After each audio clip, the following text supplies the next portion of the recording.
चलो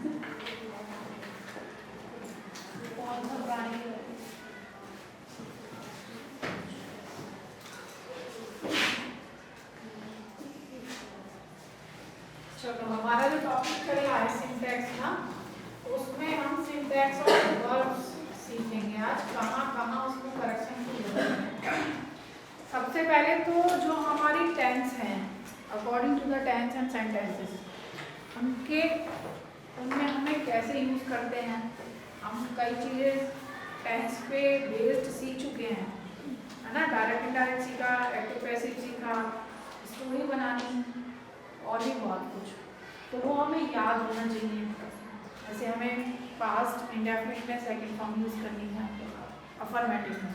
नेगेटिव में हम डिड नॉट यूज करेंगे। फ्यूचर में, फ्यूचर कंटिन्यूअस में हम will be, shall be use करेंगे। वर्ब की फर्स्ट फॉर्म में आईएनजी यूज करेंगे, है ना। एक पैटर्न तो हमारा टेंस वाला है, तो सबको याद है। लिखो, याद है ना। अब हम उसके आगे बढ़ते हैं। उसके आगे बच्चों, कभी कभी जैसे जो हमारा टेंस का है, यहाँ में कोई सेंटेंस ऐसा आता है कि उसमें करेक्शन करना है, उसके हम कुछ सेंटेंस देख ले रहे हैं, एक रिवीजन हो जाएगा ना।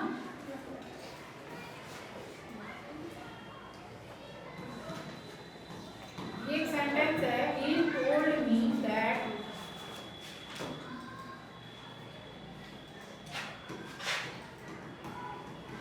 विजय has passed। इसमें बताओ कि कहाँ गलती है।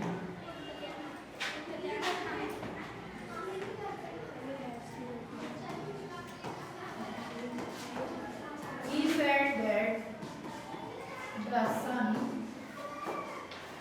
rose in the east। दो सेंटेंस लिखे, है ना। पहला he told me that Vijay has passed, दूसरा है he said that the sun rose in the east। हम यह देख रहे हैं कि हमारा जो सेंटेंस है वो किसमें बना हुआ है, इनडायरेक्ट में, इनडायरेक्ट फॉर्म में है। और इनडायरेक्ट फॉर्म में जो हमारा सेंटेंस होता है तो हेल्पिंग वर्ब किसमें जाती है।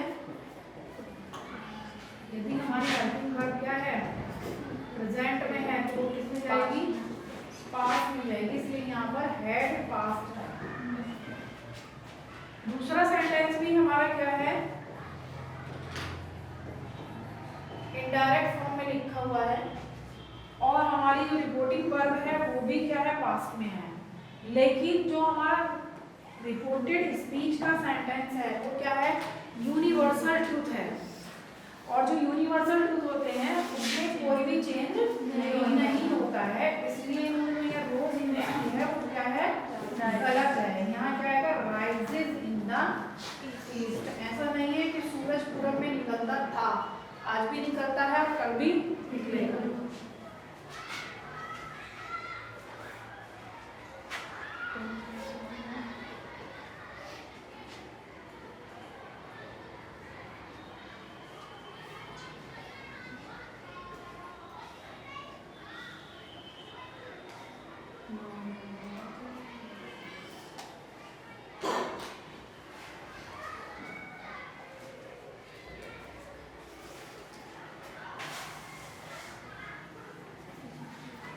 थर्ड सेंटेंस है she goes into the room.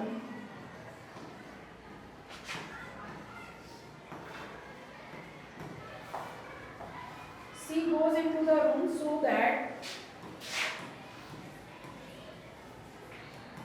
C might sleep. वह कमरे के अंदर जाती है ताकि वह सो सके, है ना। यहाँ एक कंजंक्शन आया है, वो क्या है, सो दैट। सो दैट का ये नियम है, जिस भी सेंटेंस में सो दैट यूज किया जाएगा वहाँ उसके साथ जो हेल्पिंग वर्ब आएगी वो मे आएगी, ना कि माइट। माइट कब आती है, जब हम मे को माइट में चेंज करते हैं इनडायरेक्ट बनाते समय, और ये इनडायरेक्ट तो है नहीं। इसलिए ये क्या होगा हमारा sentence, she goes into the room so that she में सी।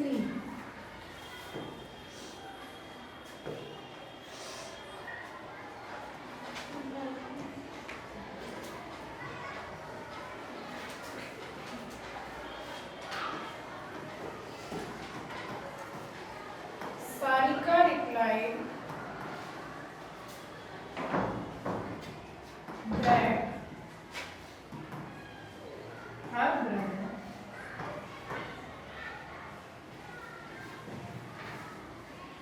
will not come.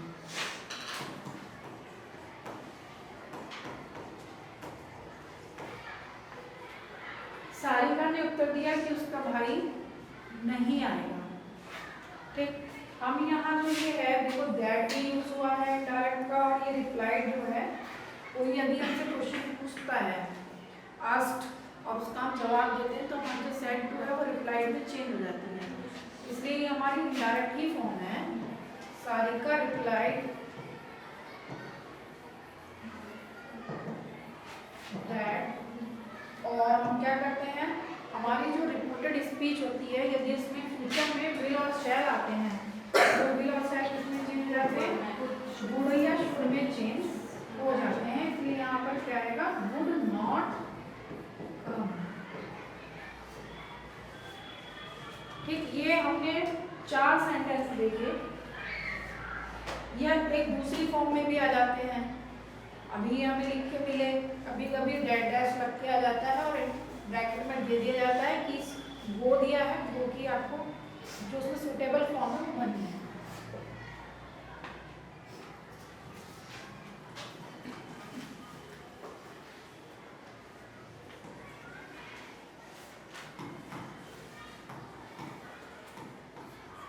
Susila said that her father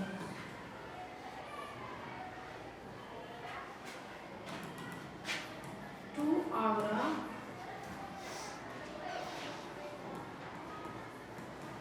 next week, और यहाँ दिया है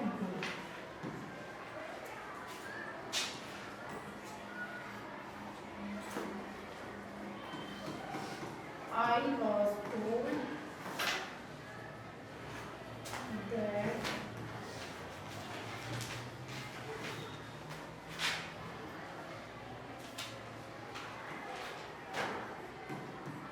the earth round the sun, bracket में है moves,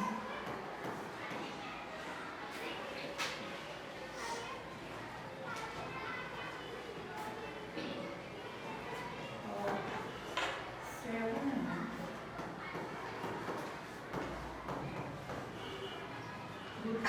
nursing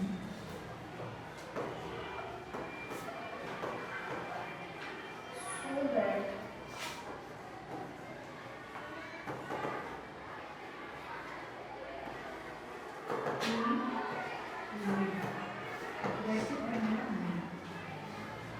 हमने ये 3 सेंटेंस लिखे हैं और हमने ब्रैकेट में वर्ब लिखी है जो यहाँ पर आई है, लेकिन क्या वो जैसे लिखी है वैसे ही आएगी या हमें उसे चेंज करना होगा?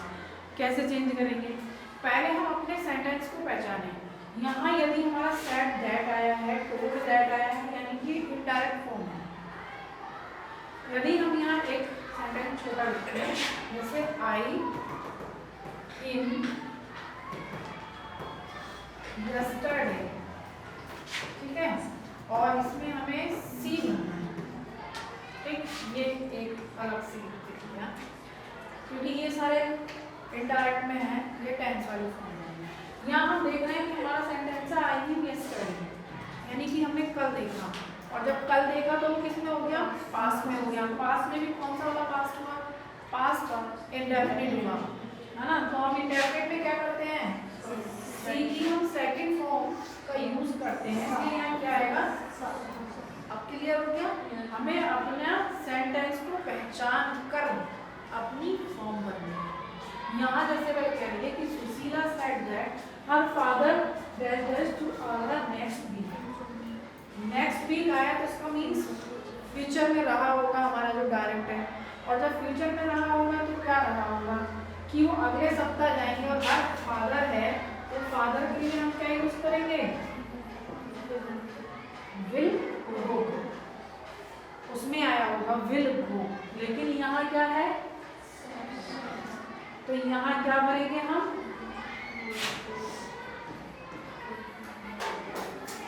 Would go. अगर डायरेक्ट फॉर्म में होता तब विल गो, लेकिन ये किस में है, इनडायरेक्ट फॉर्म में, इसलिए हम इसे क्या कर रहे हैं, वुड गो। दूसरे में हम देख रहे हैं I was told that the earth round the sun, और हमें क्या भरना है, मूव भरना है ना, मूव की हम फॉर्म भरेंगे।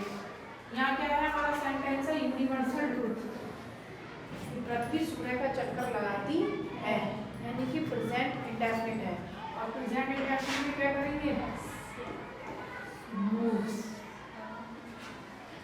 लास्ट हमने लिखा है Ritu will nurse him so that he can just leave me. अभी हमने इसका एक एग्जांपल देखा था, अभी हमने कहा कि जब हम सो दैट का यूज करेंगे तो उसके साथ में क्या आएगा,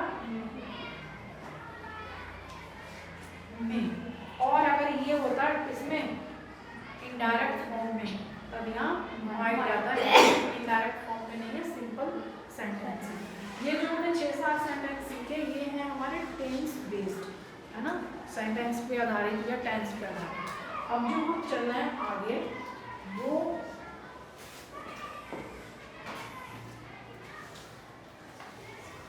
दो या दो से अधिक एक वचन वाली नाउन, यानी कि सिंगुलर नाउन यदि यूज होती हैं एक साथ एक ही सेंटेंस में, और वो अलग अलग चीज़ों को इंडिकेट करती हैं या दर्शाती हैं, तब हम उसमें वर्ब क्या लगेगी हमारी, प्लूरल वर्ब का यूज करेंगे।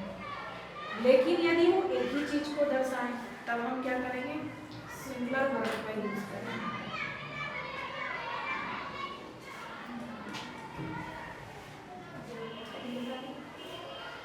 जैसे Ashok and his friends,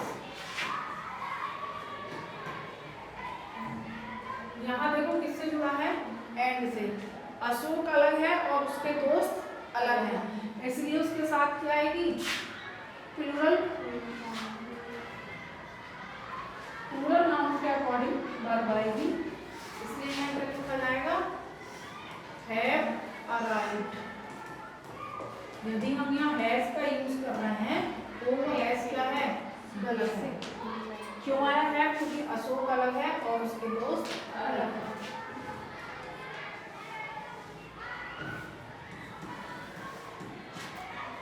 fire and water,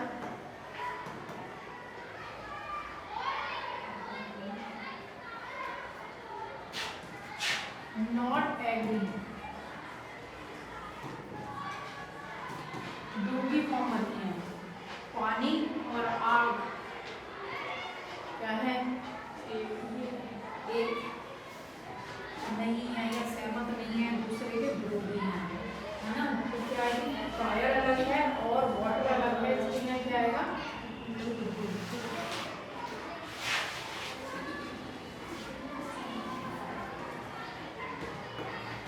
Ritu, Muskan and शालू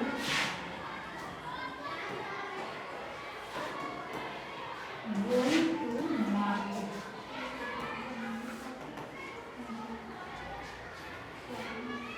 हमें यहाँ क्या है, बी वाली फॉर्म लगानी है, बी वाली फॉर्म समझते हो, इज एम आर या वाज वर जो होती है बी वाली फॉर्म होती है। 3 है ना, ऋतु, मुस्कान और शालू, तो हम क्या लगाएंगे, क्योंकि 3 हो गए और हमारे प्लूरल है। एक चीज और मुझे याद है बच्चों, यहाँ देखो हमने दा नहीं लगाया है ना। एक दिन कोई और बच्चा ही पूछ रहा था कि हम गो टू द स्कूल लिखते हैं, कहीं पर नहीं लिखते हैं। उसका रीज़न ये है कि जो चीज़ जिस चीज़ के लिए बनी है, जैसे अभी हम हैं और तुम लोग यहाँ पढ़ने आ रहे हो और मैं, ठीक, तो हम गो टू स्कूल लिखेंगे, लेकिन कोई व्यक्ति ऐसा है जिसे यहाँ स्कूल में आके पढ़ना नहीं है, पढ़ने के अलावा अपने किसी काम के लिए आया है। जैसे जो बच्चे पास आउट हो गए वो मार्कशीट लेने आए या टीसी लेने आए, या सिर्फ कोई विजिटिंग के लिए आया, आप लोगों को प्रैक्टिकल लेने के लिए आए, तो वो उनके लिए हम लिखेंगे he go to the school, he goes to the school.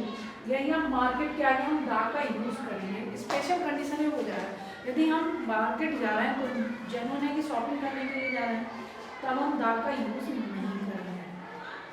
Clear हुआ? जैसे हम स्कूल लिखते हैं, टेम्पल लिखते हैं, या कुछ और चीज़ें भी लिखते हैं। यदि जैसे हम मंदिर जा रहे हैं, हम पूजा करने के लिए जा रहे हैं, तो हम लिखेंगे I am going to temple, सिर्फ पूजा करने के लिए जा रहे हैं। और यदि हम पूजा करने के लिए नहीं जा रहे हैं, उनके दर्शन करने के लिए नहीं जा रहे हैं, घूमने के लिए जा रहे हैं, तो हम लिखेंगे I am going to the temple. आगे है हमारे कुछ शब्द हैं, और है, नॉर है, एदर है ना, और नहीं। यदि हमारे सेंटेंस में ये चारों होते हैं, चारों तो एक साथ कभी नहीं होंगे, या तो एदर और होगा, और नेदर और नॉर। तो इसमें हम जो वर्ब यूज करते हैं वो पहले वाले सब्जेक्ट के अकॉर्डिंग यूज करते हैं। हमारा सेंटेंस है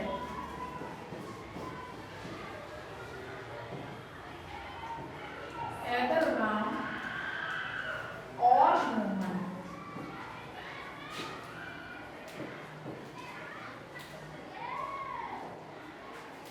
had your brother।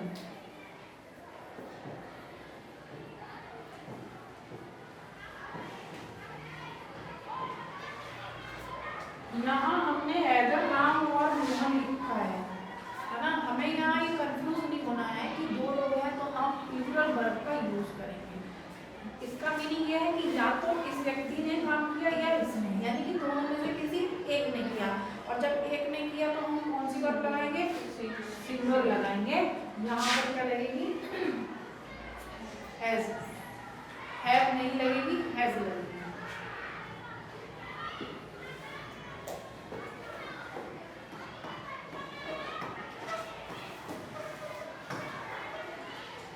Neither he nor I was present there।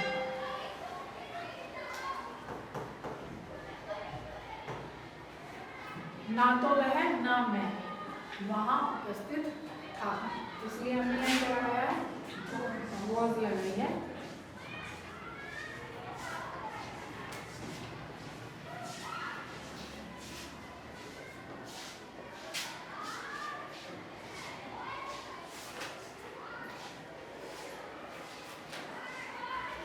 पहले भी एक कोई टॉपिक था तो हमने बात की थी कि फिजिक्स, मैथमेटिक्स, है ना, इकोनॉमिक्स, ये जो हमारे सब्जेक्ट्स हैं ये क्या हैं? ये सिंगुलर हैं, और इनके साथ जो हेल्पिंग वर्ब आएगी वो सिंगुलर वाली ही आएगी। ऐसा नहीं है कि इनके साथ में एस जुड़ी है तो ये बहुवचन हो गए।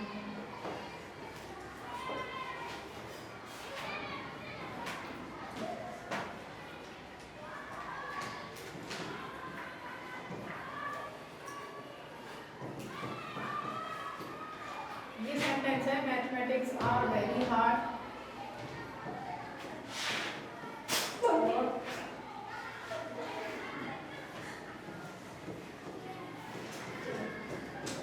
Politics are an interesting